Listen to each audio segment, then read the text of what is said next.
Start with the water. Start there, because everything else, the woman beneath it, the table at its floor, the golden comb moving through hair that has never been dry, all of it begins with water. Not the idea of water. Not a metaphor. The actual thing. The weight of it. The temperature of it. The sound it makes when it moves over rock at 4 in the morning when the rest of the world is still and you are standing at its edge and you are not entirely sure whether you are the one who chose to be there. The island was named, before it was renamed, Jamaica. The Taino people who lived here and knew this land with the intimacy of many generations called it that, Jamaica, and it means, most people will tell you, land of wood and water. That translation is technically correct, but it is not complete because in the Taino understanding, wood and water were not simply geographical features any more than your lungs and your heart are simply biological features. They were the constituents of the island's life. The island breathed through its forests and its rivers the way you breathe through yours. To name a place the land of wood and water was not a neutral geographic description. It was a declaration of what the place was fundamentally made of. What it could not be without. What, if you took it away, would leave you with something that had the shape of an island, but none of its substance. And the water here is not a simple matter. The Blue Mountains rise in the east of the island to nearly 7,500 feet, and they do what all great mountains do. They interrupt the clouds. They pull the moisture from the air and they send it running, cold and purposeful, down through gullies and gorges and valleys toward the sea. The rivers that come from these mountains are not gentle. They are not decorative. They are the island's circulatory system. The Rio Cabra running through St. Catherine, brown and muscular and ancient. The Rio Mijo crossing through Clarendon, the longest river on the island, moving slow and deliberate through the flatlands. The Black River in St. Elizabeth, Tanandark, moving through a landscape so particular and so strange that it feels like the island folded a piece of itself inward and kept it secret. The Yalas River in St. Thomas, carrying the red earth of its watershed all the way to the sea so that when the river reaches the ocean the water turns the color of old terracotta for a quarter-mile out. These rivers have names. They have temperatures. They have seasons. They have moods. And they have something else. Something that the people who have lived alongside them long enough understand in the particular, unargued way that you understand things that have been demonstrated to you directly, without theory, without debate. The rivers have a quality that is not captured by any measurement that a hydrologist will take. They have presence. And that presence, in the Jamaican understanding of the world, is not a projection. It is not romanticism. It is not the naive attribution of human feelings to an indifferent natural process. It is an accurate perception of something that is there, in the water, looking back at you. Jamaican people who grew up near the rivers will tell you about a particular color the water sometimes runs. In the dry season, the Rio Cabra goes clear and pale. You can see every stone on the riverbed. In hurricane season, after heavy rain, it goes brown and fast and dangerous, carrying topsoil and branches and occasionally the things that topsoil and branches have been covering. But there are other days, clear days, calm days, days with no rain and no wind and a sun that sits heavy and hot and indifferent overhead, when the river runs a color that does not have a precise name in English. It is green. But not the green of leaves or the green of traffic lights or the green of anything on land. It is the green of water that is very deep and very old and very aware. It is a luminescent, specific, living green that Jamaican people call lizard green because it has the same quality as the skin of a lizard in direct sunlight, that sense that the color is not simply reflecting light but producing it, that the thing is lit from within.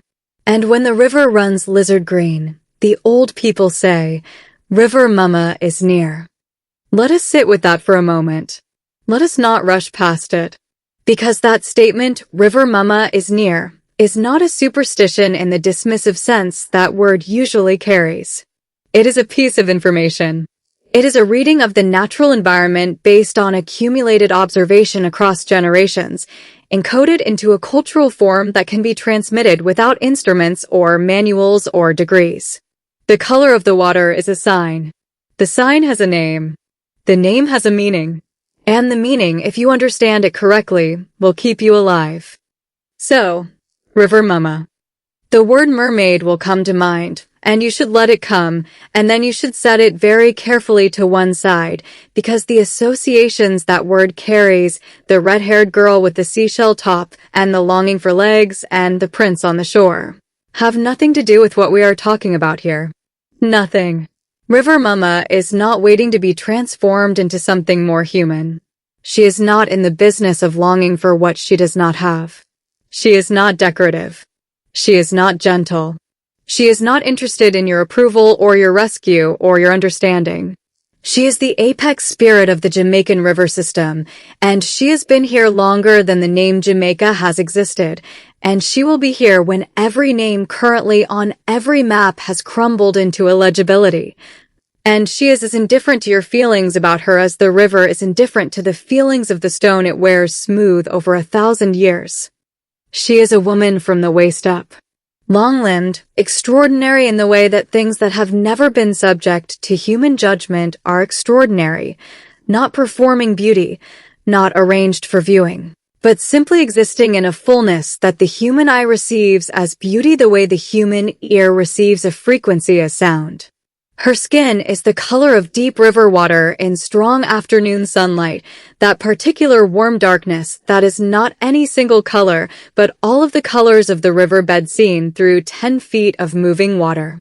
Her hair is long and black and weighted with the cold of the deep water, the kind of hair that has never been dry, that moves in the air the way seaweed moves in a current, that makes a sound when she combs it that is not quite the sound of anything else you have heard. Her eyes are the green of the river on the days she is present. Not the green of human eyes. The lizard green. The lit from within green. And when she looks at you, if she looks at you, the part of your mind that usually keeps you safe goes quiet. Not because she does something to it. Because it recognizes something it was not prepared for and it simply stops, the way a clock stops when you take out the mechanism. From the waist down, she is not a woman and not a fish in the way a salmon or a snapper is a fish. She is something that belongs to the deep water, the cold, lightless, ancient part of the river where the current moves in ways that have nothing to do with the surface and where things have been undisturbed for longer than human memory extends. She does not perform this for you. She does not require your taxonomy. She is what she is, which is the water made articulate, the river given a form that the human mind can almost process. She lives in the deepest pools of the major rivers and most particularly in the Rio Cabra, in the places where the water is so deep and so cold that the sun never reaches the bottom and the temperature changes as you descend the way the temperature changes as you go up a mountain, except in reverse, except faster. Except with the additional element that the pressure increases and the light decreases until you are in a place that has nothing to do with the world above the surface. She rises once a month, when the moon is at its fullest and brightest and the night is almost as clear as day. She comes up from the deep and she sits on the rocks in the moonlight and she combs her hair with a golden comb. She does not do this for an audience. She does not do it because she is vain or because she requires the ritual. She does it because she does it, and the people who have seen her doing it have done so at great risk and have not always survived the seeing. Because this is the thing about River Mumma that every version of every story agrees on, she is not safe to look at. Not because she is ugly. Precisely because she is not. The beauty is the mechanism. The beauty is the delivery system for the thing that comes after the beauty, which is the shutting down of the rational, self-preserving portion of the human mind and the activation of something older and more dangerous. The part that walks toward the thing it should walk away from, the part that reaches for the fire, the part that, when it stands at the edge of the deep pool and feels the pull of the water, does not say this is dangerous and turn back, but instead steps forward. Because the thing in the water called it forward, and it said yes before it understood what yes meant in this context. Do not look at River Mumma. Do not try to touch River Mumma. Do not take anything from River Mumma. These are the 3 laws, and they are stated consistently across every version of the folklore, and the consistency is not an accident. It is the shape that knowledge takes when it has been tested against reality enough times that everyone agrees. Do not look. Do not touch. Do not take. And if you are the kind of person who hears those 3 laws and feels the urge to break one of them, and some of you are, and you know who you are, then what follows in this story is meant specifically for you. Beneath the deepest pool of the Rio Cabra, in the place where the water is coldest and darkest and no light reaches from above, there is a table. This is not a story element that different tellers disagree about. The table is a fixed point in the mythology. It is flat, and it is vast, and it is gold, not painted gold, not gold-colored stone, not fool's gold, but gold the way the comb in River Mumma's hair is gold, which is the same gold as the light that sometimes rises from the bottom of the deep pool on certain full moon nights. Real gold. Immovable gold. Gold that has been at the bottom of that river for so long that it has become part of the river in the way that a stone becomes part of the riverbed, not placed there, not visiting, but integrated, incorporated, belonging. How did it get there? There are several explanations, and the explanations are not exclusive of each other. One version says it was put there by Spanish colonizers during the period of Spanish occupation of the island, when the Spanish were extracting whatever wealth they could find and moving it through the Caribbean. And some of that wealth met the river, and the river kept it.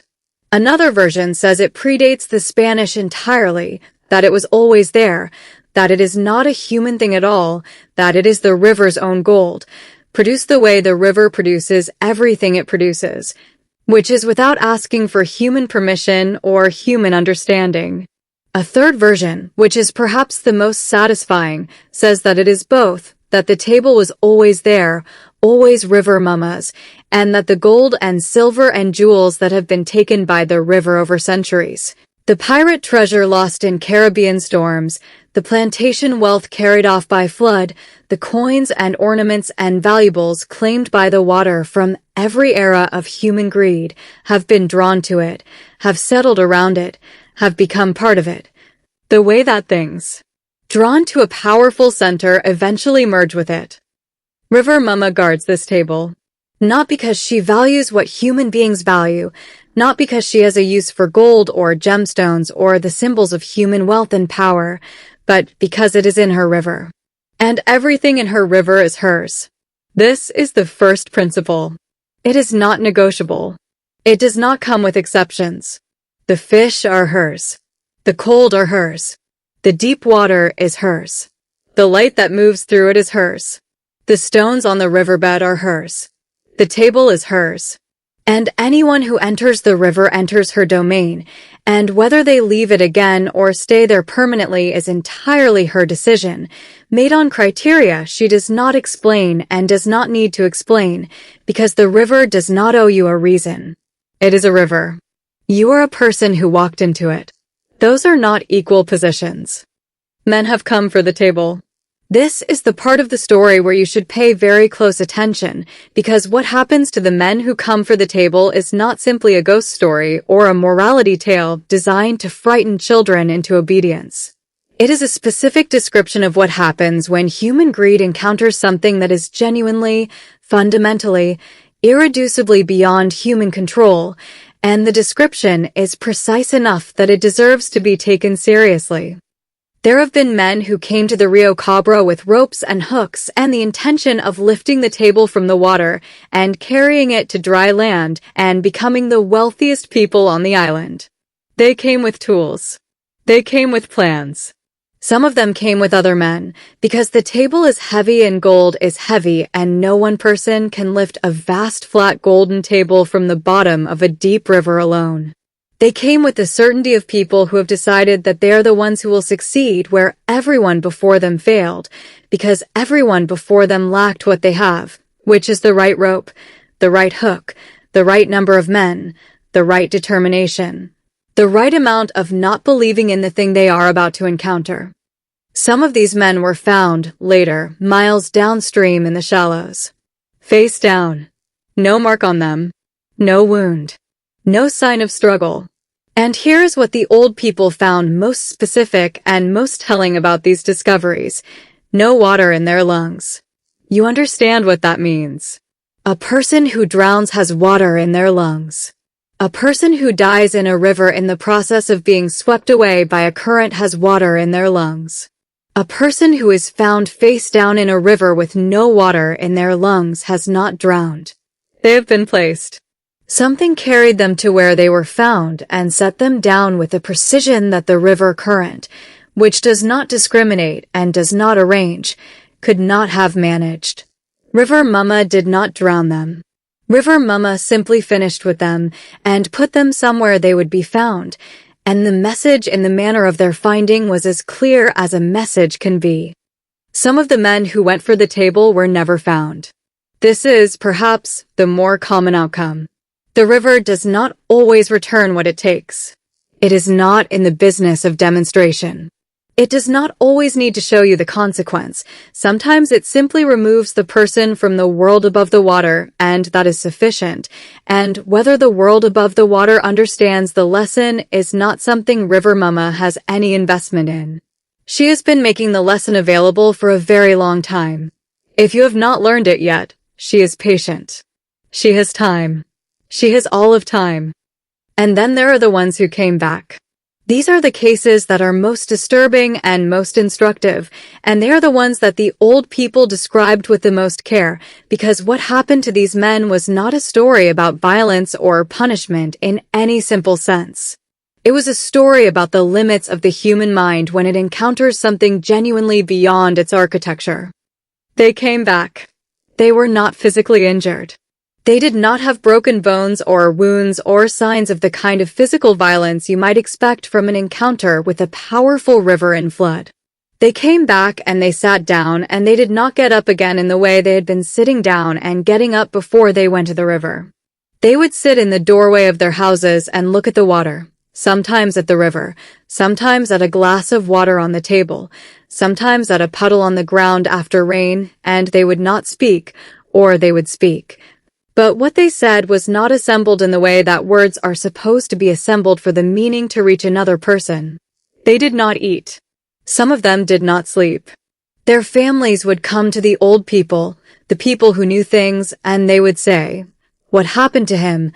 What is wrong with him? What did she do to him?" And the old people would listen, and then they would say, with the specific sadness of people who are not surprised, "River Mumma did not harm him. She showed him something." Think carefully about what that means. There is a specific quality of experience that the human mind cannot hold, not because the experience is traumatic in the conventional sense of involving pain or terror, but because it is simply too large, too complete, too outside the categories that the mind uses to organize reality. And when the mind encounters something of that quality, it does not expand to accommodate it. It does not grow to contain what it has seen.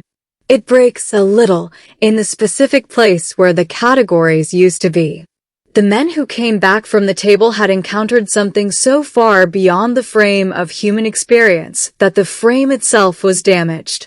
The greed that drove them to the river, the desire, the plan, the certainty, the ambition, all of that left them.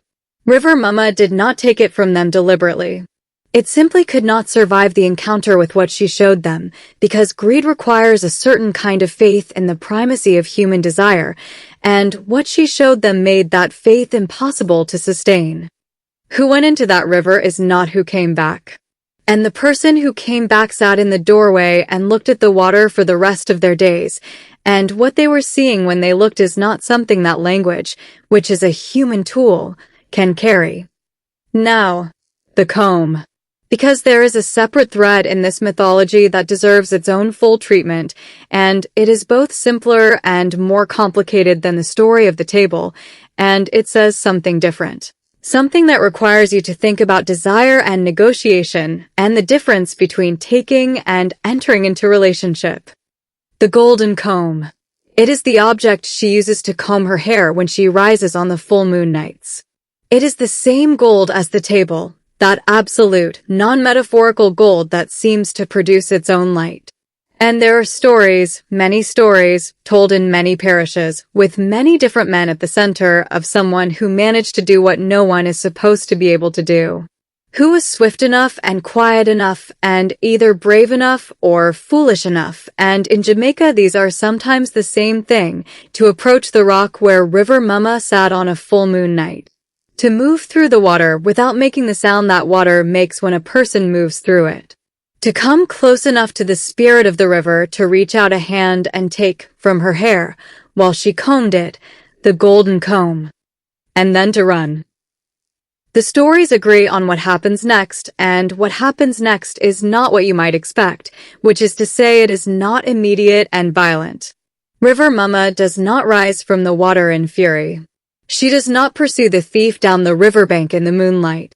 She does not send the current after him or call the fish to stop him. She lets him go. And this is, when you think about it, the most frightening response she could give. Because it means she is not concerned. It means she knows something he does not know. It means the situation is already resolved to her satisfaction in a way that he is not yet aware of. He takes the comb home. He puts it somewhere. He goes to sleep. And she comes to him. Not physically. In the space between sleeping and waking, that particular country that is not dreaming and not consciousness, but something in between. The place where the membrane between the ordinary world and the world beneath it is thin enough that what lives on the other side can be felt and heard and seen, if seeing is the right word for a perception that happens without eyes. She comes to him there. Every night for as long as he holds the comb. And she asks for it back. Not threatening. The stories are very specific about this. Not threatening, not pleading, not demanding. Simply asking, with the patient certainty of something that is not in any hurry, because time is not the constraint for her that it is for him. She sits in the dream space, if sitting is the right word for the posture of a being who has no legs and no need of a chair, and she asks, in the particular tone of one who is making an inquiry, whose answer she already knows, and is simply waiting for the asking to complete its purpose. She asks, "Will you give it back?" And the man in the dream space must decide. If he says yes, if he agrees to return it, she offers him access to the wealth of the table. Not the table itself. She would never offer the table. The table is not negotiable and it is not portable and it is not for the surface world. But the wealth that has accumulated around it, the treasure that the river has collected over centuries, some portion of that she will allow him to take, as a fair exchange for the comb's return. The negotiation happens entirely in the dream space. He will tell her what he needs, and she will consider it, and if she considers it reasonable, she will agree, and when he brings the comb back to the river and places it on the rock at the full moon night, the thing she has agreed to will be there. Not always in the form he expected, not always in the amount he imagined, but there, real, honorable on her side of the arrangement. And if he does not say yes?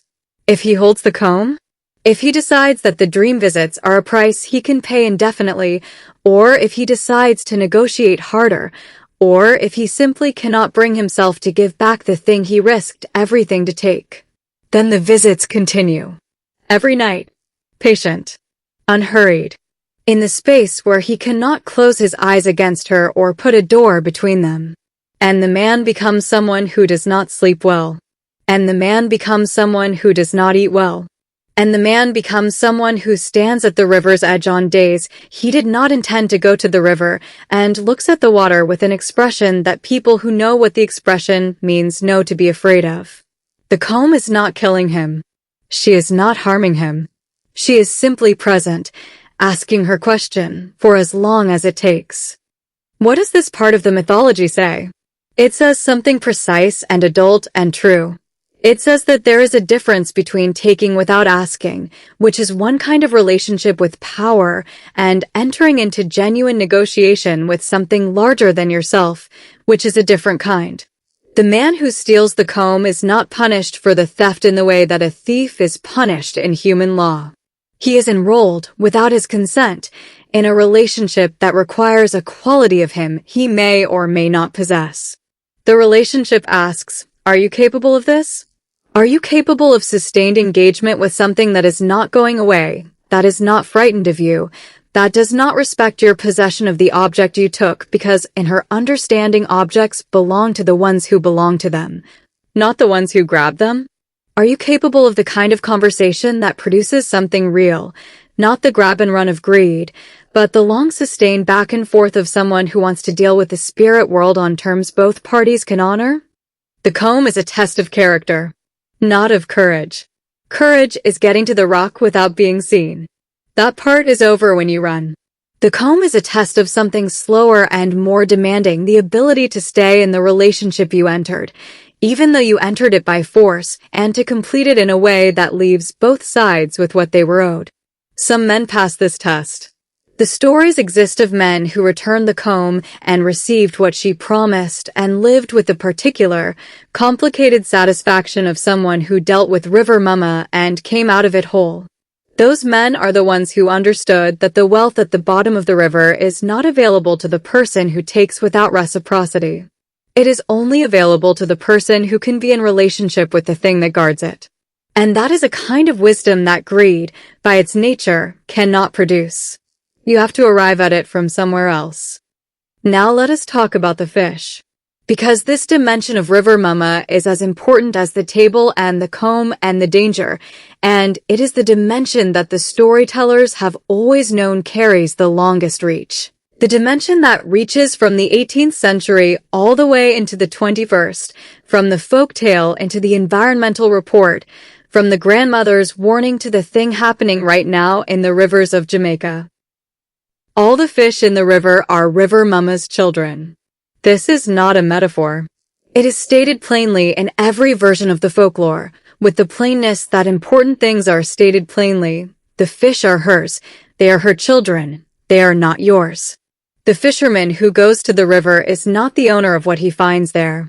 He is a visitor who is being permitted to take, within limits, from the family of a power that is not interested in his permission or his understanding, only in whether he stays within what she allows.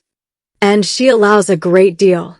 The folklore does not describe a River Mumma who is hostile to fishing or who demands that the river be left entirely untouched. The river fed the people who lived alongside it, and she knew this, and she allowed it, the way that a mother allows her child to share food from the table, not without limit, but within a relationship. The fisherman who takes what he needs and does not take more, who fishes in the traditional ways that the river has always accommodated, who treats the water with the respect due to the home of something powerful, he goes home with fish. The river gives. The exchange is honored. Both parties leave with what they came for. But when the limits are exceeded, when men arrive with dynamite, and this is not a historical abstraction, this happened in the rivers of Jamaica, the practice of using explosives to stun and kill all the fish in a pool at once, to take everything in a single violent extraction rather than the patient ongoing taking that the river can sustain. When this happens, River Mumma withdraws. Not dramatically. Not with a visible display of fury. She simply goes. The fish go with her. The pool that yesterday held snapper and mullet and crayfish in abundance holds nothing today except cold water and stone. The river runs low. The fishermen come back with empty baskets. And the older people who know, say, you took too much. You disturbed her children. She is gone. And she does not come back until the balance is restored, and the balance is not restored by an apology or by a single season of restraint. It is restored on a timeline she sets, which is not a human timeline, which does not respond to human urgency or human economic need. She comes back when the river is ready for her to come back. When enough time has passed. When enough has healed. What is this? What is the folklore doing when it gives the fish a mother who enforces consequences for their over-extraction? It is doing something extremely sophisticated, and it is doing it without the vocabulary of ecology or environmental science or resource management, because it predates all of those vocabularies by several centuries. It is building a conservation ethic into the cultural framework so deeply and so compellingly that it does not need enforcement by authority or law. You do not obey it because a government tells you to. You observe it because the alternative is the wrath of something that has been in this river since before your grandfather's grandfather was born, and which will be in this river long after your descendants have gone. The fish have a mother. The mother has a temper. The temper has consequences. This is not a children's story. This is policy. This is land management. This is the specific genius of a people who understood that the way to maintain abundance is to treat the source of that abundance as something that has a relationship with you, a relationship that requires respect, reciprocity, and the understanding that the river's generosity is not infinite and not unconditional and not available to those who treat it as simply a resource to be extracted until it is empty. And now Flatbridge. Because no account of River Mumma is complete without Flatbridge, and no account of Flatbridge is complete without understanding that it is not simply a dangerous crossing on a Jamaican road. It is one of the most specific and sustained human encounters with River Mumma in the living folklore of the island. Flatbridge sits on the Rio Cabra in St. Catherine, on the road between Kingston and Spanish Town, and it is exactly what the name says, flat.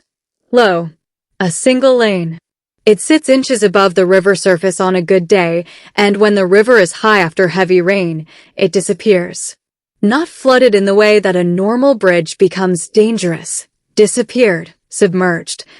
The river running directly over it so that from the road the bridge is simply gone and the river is the road and the road is the river, and the distinction between what is crossing and what is to be crossed has been erased. Cars have been swept off it in floods. People have drowned there. The road is narrow and the current is strong, and the depth beneath is not the shallow you might hope for, but the deep pool where, the folk belief says, River Mumma lives. She is the danger at Flatbridge. This is what the communities along the Rio Cabra have always understood. She is the one who reaches up during the floods and pulls what she wants from the road above her. The car that goes sideways into the current. The person who steps off the submerged road surface because they cannot see where the road ends and the river begins. She is the one who decides, in that moment, what she takes and what she lets pass. Because here is the part of the Flatbridge folklore that complicates the danger and makes it something richer than simple predation. She also saves people there.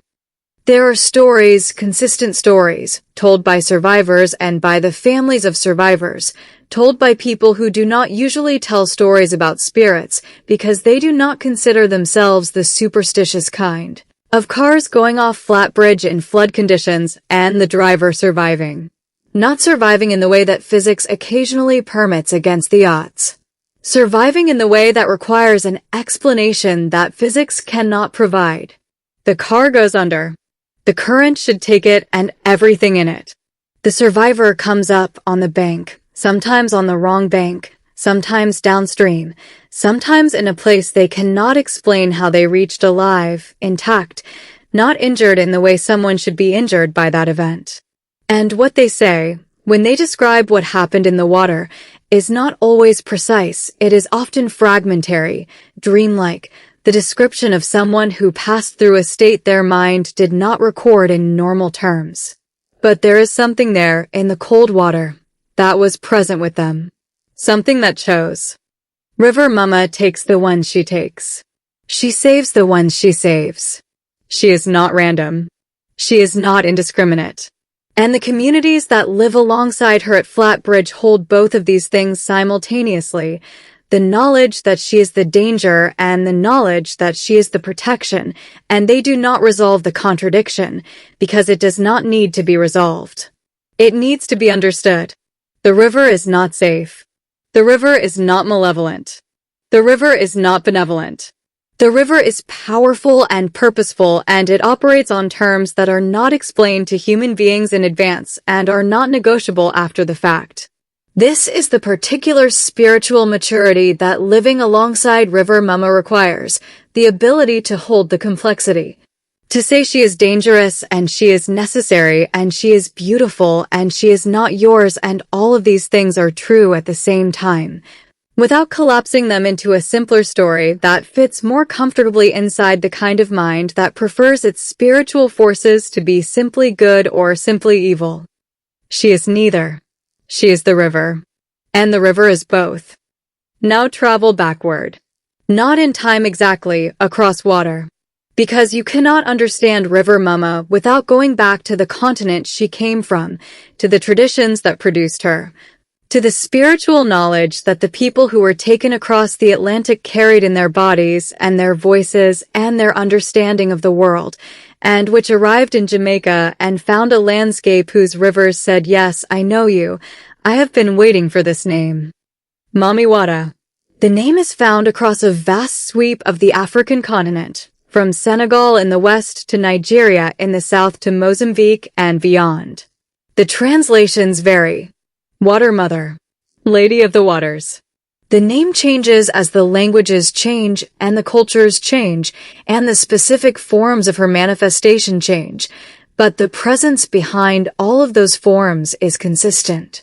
She is the water deity. She is female in the way that the ocean is female, immense, generative, dangerous, not subject to the frameworks human beings would prefer to impose on her. She is depicted as a mermaid in some traditions, as a serpent woman in others, as a healer, as a seductress, as a judge, as a destroyer, as the mother of wealth and the taker of the greedy. She is all of these things, and the traditions that carry her have always understood that all of these things belong in the same being. That the contradiction between healer and destroyer is not a contradiction at all, but simply a complete description of what water is. Among the Akan people of West Africa, the Ashanti, the Fanti, the Twi-speaking peoples of what is now Ghana, the understanding of water is specific and layered and deeply theological. Rivers and bodies of water are inhabited by powerful spirits, children of the supreme deity Nyam. These spirits are not simply symbolic representations of the water's power. They are presences. They have personalities and preferences and relationships with the human communities that live alongside their waters. They receive offerings. They enforce consequences. They protect those who honor them, and they claim those who violate the terms of the relationship. The fisherman who goes to the river without the appropriate acknowledgement, without the proper respect, without the offering, is not simply being rude in a cultural sense. He is failing to maintain a relationship that keeps him alive. And then the ships came. And the people were taken.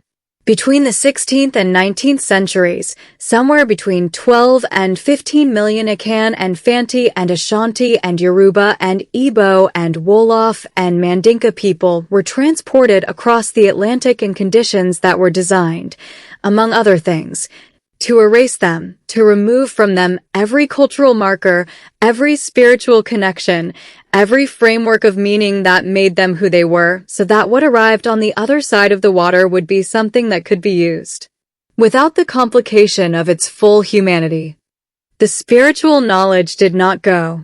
This is the part that the architects of that project did not understand, partly because they did not believe the knowledge was real enough to survive and partly because they could not see where it was stored. It was not in a book. It was not in an object that could be taken away. It was in the body. It was in the way that a person who has grown up knowing that rivers have spirits feels when they stand at the edge of a river, the recognition, the instinct, the pause. It was in the voice, in the oral tradition, in the specific cadences and structures of the stories that carry knowledge from one generation to the next without requiring literacy or institutional support. It was in the spiritual practice that adapted, in the new world, to the new landscape, that looked at the rivers of Jamaica and recognized them. Not as familiar in the sense of identical, as familiar in the sense of the same kind of thing. The same class of sacred. The same order of presence.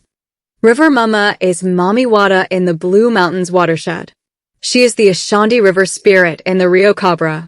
She is the Akan understanding of what water is, not a resource, not a utility, not a backdrop to human activity, but a living presence with a consciousness and a will and a set of expectations regarding the behavior of the beings who share the landscape with it. That understanding carried across the middle passage in the bodies and voices of the people who were taken, and deposited in the rivers of Jamaica, where it recognized the water and the water recognized it, and they settled into each other the way that something returns to its natural form after being forced into an unnatural shape. She did not need to be invented here. She did not need to be adapted or translated or made relevant to the new landscape. She arrived and the landscape said, "Yes, I know this. I have always been this. You have simply given me my name back." And the Taino were already here with their understanding of Jamaica, the land of wood and water, their own relationship with the rivers and the forests that preceded the Akan arrival and that spoke, across the cultural difference, the same essential language. The land has spirits. The water has authority. The forest has obligations. The human being who lives within this landscape is not its owner or its master or its exploiter. They are a member of a community that includes the non-human, the spiritual, the ancient, and their membership in that community comes with responsibilities that are enforced not by human law, but by the consequences of violation, which are real and which the landscape administers without appeal. Between the Taino knowing and the Akan knowing, the island of Jamaica was held by a double understanding of what it was, what it required, what it offered, and what it withheld from those who forgot the terms. River Mumma stands at the intersection of both of those understandings. She is the river the Taino named as sacred and the river the Akan recognized as inhabited. She is the continuity between two peoples who never met, but who knew the same essential truth about the world they shared, a truth that the colonial project tried to replace with something else entirely. The colonial project. Let us be direct about this, because it is not ancient history in the way that the word history sometimes implies, a thing that is over, contained, past its consequences.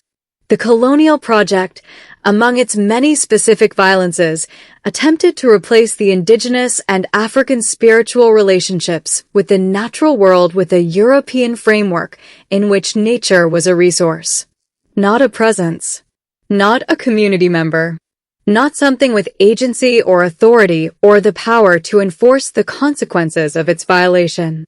A resource, something that existed to be used. Something whose value was determined entirely by its utility to the human beings who controlled it, specifically, the human beings who controlled it on behalf of the enterprise of extraction and profit that the colonial economy required. In this framework, the river is not a presence. It is not River Mumma's domain. It is a source of water for the plantation, a transportation route for goods, a boundary line on a surveyor's map. The fish in the river are not River Mumma's children. They are a commodity. The gold at the bottom of the river, if it exists, is not guarded by anything. It belongs to whoever can get to it first. The entire architecture of the Jamaican spiritual relationship with water, the reciprocity, the limits, the respect, the understanding that the river is not yours and that its abundance is contingent on your behavior. This architecture was not simply ignored by the colonial framework. It was actively suppressed. The people who told the stories were accused of superstition, of ignorance, of the precise quality of primitive thinking that justified their subjugation. The stories were driven underground, into the private spaces of family and community, into the mouths of grandmothers speaking quietly to grandchildren at the river's edge, away from the ears of the authority that would have dismissed or punished what they said. River Mumma survived. This is the central fact of her contemporary existence. She was not erased. She was not replaced. She did not become a historical curiosity or an academic subject or a heritage item displayed behind glass in a museum while the living practice of relating to her faded away. She is alive in the Jamaican consciousness in the specific, immediate, present tense way that living things are alive, not as memory, but as current reality. Not as what people used to believe, but as what people know. She lives in the stories people tell at the riverside on Sunday afternoons when the family goes to swim and the adults sit in the shallow and the children splash, and the older ones are watching not just the children, but the water, the depth, the particular color, the way the current moves around certain rocks. She lives in the warning that passes between the adults when a child swims out too far, not a general warning, not a safety instruction, but a specific, culturally particular alert. Don't go to that pool. Don't dive in there. Don't make too much noise near the water when the light is going. The warnings carry her name, sometimes, and sometimes they don't need to, because the name is implicit in the tone, in the pause, in the particular face that the older woman makes when the young man who is showing off swims too close to the deep part. That face is River Mumma's face, reflected in the elder's concern. The spirit is present in the knowledge that carries her, not only in the water she inhabits. She lives in the hesitation.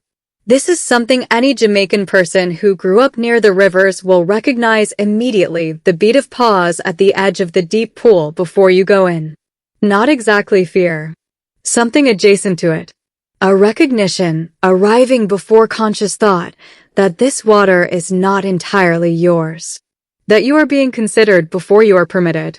That the question of whether you enter this pool and come back out again is not only a question of your swimming ability, but of something else, something that the water is deciding about you in the moment before you step off the rock. That pause is River Mumma. She is not the hesitation itself. She is the reason for it. She is the presence that the human instinct, shaped by generations of stories and a deeper, older knowing, recognizes before the conscious mind has time to form the thought. She lives in the news. In the drowning reports that the families cannot explain, the experienced swimmer who went down in the Rio Cabra and did not come up, in conditions that experienced swimmers survive. The strong young man who was pulled under by something that no one on the bank could see. River Mumma is not history in Jamaica. She is current events. She is the explanation that the newspaper does not print, but that the community reaches for when the official explanation, the current was strong, the water was high, these things happen, does not carry the weight of what everyone present felt when it happened. She is the presence in the space between the official account and the truth that the people who were there know in their bodies, but cannot put into a police report. She is not fading. This is the thing that people who study folklore from the outside sometimes get wrong about it, the assumption that modernity diminishes these stories. That urbanization and education and the internet reduce the power of the folk belief the way light reduces a shadow. It is not happening. Not with River Mumma. Not in Jamaica. She is present in the Instagram post of the person swimming in the Rio Cabra who describes the particular feeling of the water in that pool. She is present in the comment thread beneath the news report of the drowning, where people who have lived near that river their whole lives say what they say about why it happened and what it means. She is present in the WhatsApp voice notes that Jamaicans in the Diaspora send to each other when something happens at a river back home. She's the first word in the explanation, spoken with the particular combination of matter-of-factness and dread that the living tradition always carries. River Mumma. That's all the explanation that the people who know need. And now, at last, what she means. Not what she meant, what she means. Present tense. In the specific present of this moment, when the rivers of Jamaica are under pressures that would have been unimaginable to the grandmothers who told the earliest versions of these stories, but which those stories, with their long wisdom, already anticipated. The mining companies. The bauxite extraction that has altered the watershed in significant ways, diverting water, contaminating aquifers, changing the flow patterns of rivers that have run their particular courses for longer than human industry, has existed on this island. The hotel developments on the riverbanks, the buildings that block the water's access to its own floodplain, that replace the forest margin with concrete, that treat the river as a view from the terrace rather than a presence with its own authority and its own requirements. The agricultural runoff, the fertilizers and pesticides that enter the river system and do to it, chemically, what the man with the dynamite does physically, kill indiscriminately, take everything, leave nothing for what comes after. The climate crisis pressing down on all of it, the hurricanes intensifying, the dry seasons lengthening, the rivers running lower in some seasons and wilder in others. The water cycle destabilized by this same global project of extraction without reciprocity that River Mumma's mythology has been warning against since before the vocabulary of environmental science existed to describe it. What would it mean? What would it actually, practically, politically mean for more people to believe that the water has a queen? That the river is not a resource. That it is a relationship. That taking from it without reciprocity has consequences administered by something that is not a government department or a fine or a court order, but something older and less negotiable and less interested in the arguments of the corporation's legal team. It would mean that the river has standing in a sense that no legal framework has yet fully managed to grant it. It would mean that the fish have a mother who enforces the terms of their taking. It would mean that the deep pool beneath Flatbridge is not simply a hydrological feature with a flood risk rating but a home, and that disturbing a home without the permission of its inhabitant is not a neutral act with no consequences. It would mean that the Taino were right, and the Okan were right, and the grandmothers were right, that the land of wood and water is not metaphor, and not marketing, and not heritage branding. It is an ontological statement about what this island is and what human beings owe to it in exchange for the extraordinary privilege of living on it. The colonial framework said the river is yours to use. River Mumma says the river is hers, and you are permitted, within terms, to be in relationship with it. Those are not two versions of the same idea. They are two fundamentally different understandings of what the natural world is, what a human being is, and what the relationship between them should look like. One of those understandings has produced the current crisis. The other one has been trying, for centuries, to prevent it.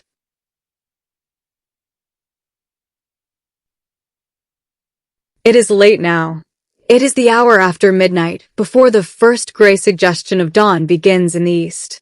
The moon is full as it gets, that particular swollen white moon that makes the night nearly as bright as a cloudy day and makes the river run silver, and that deepest, most particular green simultaneously. The moonlight and the lizard green mixing on the surface in a way that makes the water look like it is generating its own weather.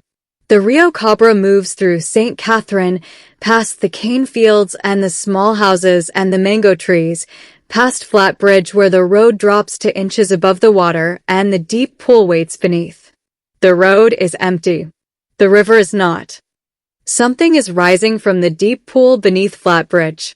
Slow, unhurried, not ascending with effort, the way a thing rises when it is heavy or reluctant, but moving upward with the particular ease of something that was always going to do this, that has done this an uncountable number of times, that finds the direction from deep water to surface as natural and unconflicted as breathing. There is no splash. There is no disturbance of the surface. One moment the pool is unbroken water, reflecting the moon. The next moment she is there, not arrived, simply present, the way that the deepest things are simply present when they choose to be, without the intermediate stage of becoming visible. She is not performing. She is not posed for viewing. She does not know or care that anyone is watching, because whether or not she is observed has no bearing whatsoever on what she is or what she is doing or how long she has been here. The golden comb moves through hair that has the weight of deep water and the shine of something that has never been dry. The river runs around her with the specific deference of something that is both the medium she lives in and the extension of her power. The water is hers, all of it, down to the sea. She is not the guardian of the river. She is not the spirit of the river. She is what the river is, given a form that the surface world can almost comprehend. She has been here since before the name Jamaica existed. She was here when the Taino called the island Seimaka and understood that the water was alive. She was here recognized, in the rivers, by the people who arrived from the Akan coast with the knowledge of Mami Wata in their bodies, when the enslaved were brought to this island and found, in its water, a spirit that spoke the language of the spirits they had brought with them. She was here through the colonial period, when the framework that tried to make the river into a resource failed to reach her, because the things that live in the deepest water cannot be reached by frameworks designed for the surface. She is here now, in the full moon night, in the lizard green water, in the deep pool beneath Flat Bridge, in the dreams of the man who still has not returned the comb, in the hesitation at the edge of the deep water that visits the person who is raised on the stories. She is here in the news report and the family gathering at the riverside and the grandmother's warning and the color of the water on the days when the color means something. She will be here when every name currently on every map has been forgotten. When the hotel on the riverbank is rubble and the mining road has been swallowed back by the forest and the flood has reshaped the course of the river yet again, running where it ran before the interference. Because the river knows where it is going and it is patient in the way that only things with geological time on their side can afford to be patient. She will be here. The water will be hers. It has always been hers. And if you are wise, if you are the particular kind of wise that comes not from study or achievement or the accumulation of the things that the surface world calls knowledge, but from paying attention, sustained and careful and humble, to what the old people tried to tell you when you were young enough to still be told, then you will remember this the next time you stand at the edge of the river. Any river. The specific river of your own life, the one that runs through the landscape where you were formed, the one that has its own deep pool and its own particular color and its own resident knowing that does not require your belief in order to be real. You will stand at the edge of the water. You will feel the pull of the current against your legs, that specific, unmistakable sensation of something moving past you that is stronger than you and colder than you and older than you and will be running long after you are still. And you will know, not think, not believe, not theorize, but know in the old way, in the body, in the place where the stories live, that what you are feeling is not physics. It is a reminder. It is River Mumma, pressing her terms against your skin. Not threatening. Not asking. Simply reminding you, with the patient certainty of the river that has been flowing since before the first human being stood at its edge and felt the pull and wondered what it meant of the terms. The water is hers. It has always been hers. And you are in it on her permission. Remember that. And be grateful if you come home dry. If you feel the pull of the river, like, comment, subscribe, hit the notification bell, and share River